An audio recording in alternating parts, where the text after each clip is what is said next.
Hello everyone, I hope आप सब अच्छे होंगे। सो इस वीडियो में हम इंग्लिश के क्वेश्चंस करने वाले हैं जो कि प्रीवियस ईयर क्वेश्चंस रहने वाले हैं। सो फर्स्ट क्वेश्चन है, iconic mode of learning is based on. Iconic mode of learning में क्या होता है ना, हम आइकन्स के थ्रू बच्चों को पढ़ाते हैं।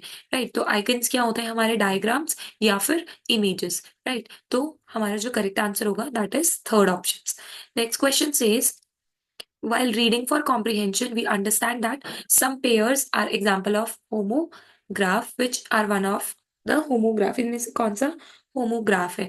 होमोग्राफ का मतलब होता है, होमो मतलब सेम, और ग्राफ का मतलब राइटिंग पार्ट, मतलब सुनने में भी सेम रहता है और लिखने में भी सेम रहता है। एक होता है होमोफोन जो सुनने में सेम रहता है पर उसकी स्पेलिंग्स अलग हो सकती हैं। बट यहाँ पे लेड एक मेटल है और यहाँ पे लेड गिव डायरेक्शन, ये आंसर करेक्ट होगा। Next question says that a site word is a vocabulary item. Site word को वोकैबुलरी आइटम बोला गया है।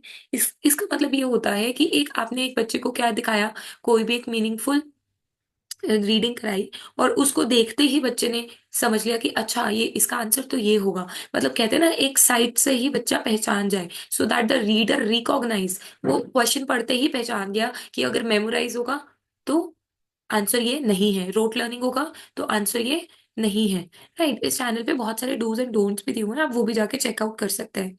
तो साइड वर्ड का जो करेक्ट आंसर रहेगा that is third. Which one of the following method is suggested for teaching grammar? आप बच्चों को कैसे पढ़ाएंगे? इंडक्टिव, डिडक्टिव, टेक्स्ट बुक और ट्रांसलेशन। देखो, इसमें हम ना इंडक्टिव पढ़ाएंगे, बच्चों को जो चीजें पता है नोन से अननोन तक लेके जाएंगे।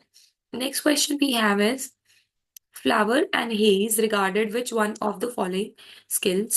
Problem creating and solving skills. 110. So Flower and Hayes regarded which one of the following skill? That is your writing skills. Right? Writing one. Find out the function word from the following. इसमें से function word कौन सा है? And, champion, handsome या फिर seizing. तो अगर हम बात करें इसकी, जो फंक्शन वर्ड है वो होगा हमारा एंड, क्योंकि वो दोनों को क्या कर रहा है, जोड़ रहा है। राइट, नेक्स्ट क्वेश्चन है अपना, what do you mean by review? हम कहते हैं ना आपको अपना रिव्यू देना है। आजकल तो बहुत हम गूगल पे भी अपने रिव्यूज डालते हैं। तो हम रिव्यू का मतलब ये है क्रिटिकली इवैल्यूएट कर सके उसको, क्योंकि देखो अगर अच्छे रिव्यूज होंगे तो उससे पता लगता है कि ये चीज हमारी बहुत ट्रेंड में है, और अगर बुरे रिव्यूज होंगे किसी चीज पर, किसी भी चीज पर, कोई बुक हो गई है ना, तो उससे ये पता लगता है कि अभी हमें इस पे काम करने की जरूरत है किसी भी चीज पर, और उसको दोबारा से फ्रेम करने की जरूरत है। Next is content words are called. Content words को क्या बोलते हैं? Functional, grammatical word, lexical word या फिर एम्प्टी वर्ड्स। तो जो कंटेंट वर्ड होते हैं ना वो लेक्सिकल वर्ड्स होते हैं, मीनिंग मेकिंग वर्ड्स होते हैं। ठीक है। Next is close meaning. आपने वो देखा होगा क्लोज टेस्ट, है ना, इंग्लिश में क्लोज टेस्ट देते हैं ना बेटा बच्चों को।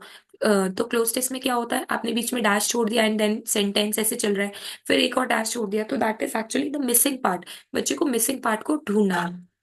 Next question is, according to the observation in the national curriculum framework, English is a dash language of in India। तो English जो है that is the second language in India, क्योंकि first language तो हमारी क्या है, हिंदी है।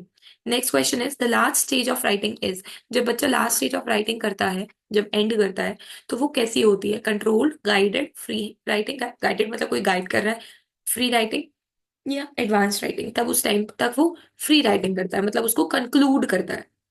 The procedure of alphabetic method. अगर हम बात करें अल्फाबेटिक मेथड्स के, तो कौन सा प्रोसीजर यहाँ पे ठीक है? तो सबसे पहले तो आपको पता है कि हम जब बचपन में क्या पढ़ते थे, लेटर्स। तो जहां जहां लेटर्स है वो करेक्ट हो गया, ये ऑप्शन गलत हो गया। लेटर्स से हम क्या बनाते थे? वर्ड्स। ये भी ठीक है, ये भी ठीक है, ये भी ठीक है। वर्ड से हम क्या बनाते थे? फ्रेजेस, और फिर उससे सेंटेंसेस। यस, राइट, तो ये करेक्ट है। सेंटेंसेस के बाद सीधा पैराग्राफ नहीं बोल सकते हो आप, कि एकदम से आप पैराग्राफ बनाना सीख जाओगे।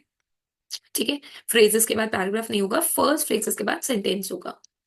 You ask what has my government done for you.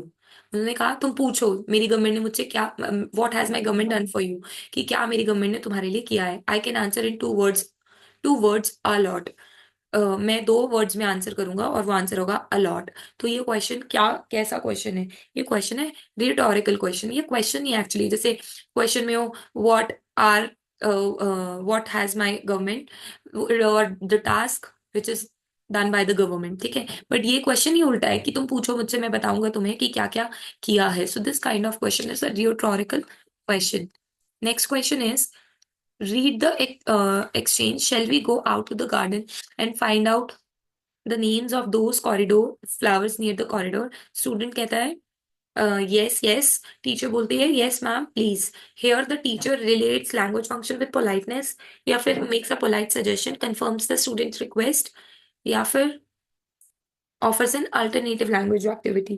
तो इसके अंदर जो करेक्ट आंसर रहेगा आपका वो रहेगा relates language functions with politeness. The next question is, which one of the following helps in learning the second language without using printed text? बिना printed text से यानी बुक्स वगैरह से के बिना जब आप लैंग्वेज को पढ़ते हो तो वो कौन सी अप्रोच होती है? Natural, language immersion, grammar translation और सिचुएशन अप्रोच.